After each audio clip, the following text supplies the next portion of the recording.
About 180,000 people have been forced to evacuate their homes in California below the Oroville Dam. Now, this is America's tallest dam, and a very hazardous situation has been created there.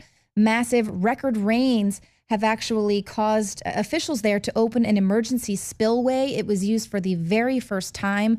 Now, initially, officials believed that this measure worked, but Sunday afternoon, as more water from storms flowed into the lake, officials detected a hole in the emergency spillway. And so they really aren't sure what's going to happen here. Of course, this is 100-year floodplain there below the dam. Officials are now frantically trying to make repairs before new storms, okay? So just a year ago, California was in a record drought, and now we see just with a little bit of rain, record rainfall, they are just one step away from a mass casualty, major crisis there in California. We actually know that helicopters are dropping boulders there to try to stop the flow. And of course, these evacuated residents have been stuck in bumper-to-bumper traffic for hours. And this just kind of goes to show you how unprepared California is for a catastrophe. Now, federal and state officials and some of California's largest water agencies ignored warnings that were given to them 12 years ago. 3 environmental groups filed a motion with the federal government urging federal officials to require that the emergency spillway be armored with concrete rather than remain as an earthen hillside. And this was saying, you know, comply with modern safety standards. But here we have these short-sighted government officials who only care about what they've been able to do with the budget in those couple of years that they've been elected. They're very short-sighted. They don't care about the long-term consequences of cutting the budget when it comes to infrastructure spending because they just want to get reelected. And so what you're seeing here is a Federal Energy Regulatory Commission rejecting that request after the Department of Water Resources and any other water agencies that were likely to have to pay the bill for these upgrades. They said, oh, this is very unnecessary. And this includes agencies that give water to 19 million plus residents in Los Angeles and San Diego. So they're getting a lot of their water from Northern California. So they want the water, but they don't want to have to pay for it because, you know, it's not in my county. And so what we're seeing is that the state of California takes in massive tax dollars. They collect taxes on virtually everything. And the state relies on 3 main sources for revenue: personal income tax, sales tax, and corporate tax. So 65% of the budget there in California is on personal income tax, with the top 1% paying half of all of that state income tax.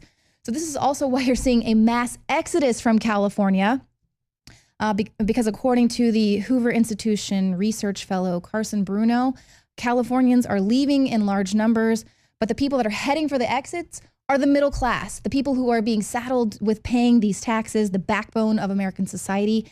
And the population of California actually grew because approximately 170,000 mostly illegal undocumented immigrants streamed into California. So that's why you're seeing them ignoring infrastructure while throwing tons of money to curry favor with the new voting bloc, the New Americans.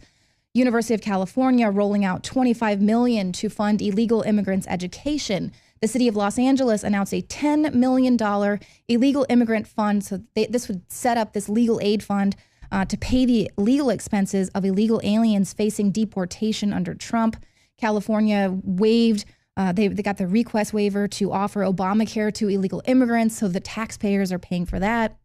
And a new study released by the Federation for American Immigration Reform found that providing education, healthcare, law enforcement, and social and government services to illegal aliens and their dependents cost Californians $25.3 billion per year. So despite this overwhelming evidence that illegal immigration represents an unsustainable fiscal burden to the state, they are continuing to find new ways of providing privileges and services to illegal aliens while completely neglecting the needs and concerns of California residents.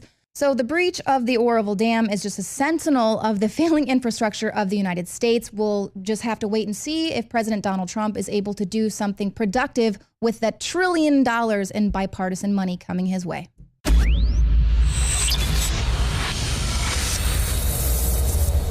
In case you haven't heard, Infowars has become the most influential media outlet in America. We're making freedom go viral. And now we are proud to announce a new weapon in the epic battle against the globalists. Infowars Prime, where you can watch live high-definition feeds of The Alex Jones Show, plus exclusive insider videos from the Infowars crew and behind-the-scenes action. Go to Infowars.com/app and download today. Infowars Prime is available right now for your iPhone or Android. You will have access to exclusive videos that you can't see anywhere else. And that means live coverage of events and breaking news on location as it happens. You can also take advantage of amazing deals from the Infowars store that are only available for Infowars Prime subscribers. That's Infowars Prime at Infowars.com/app. And if you can hear my voice, you are the resistance.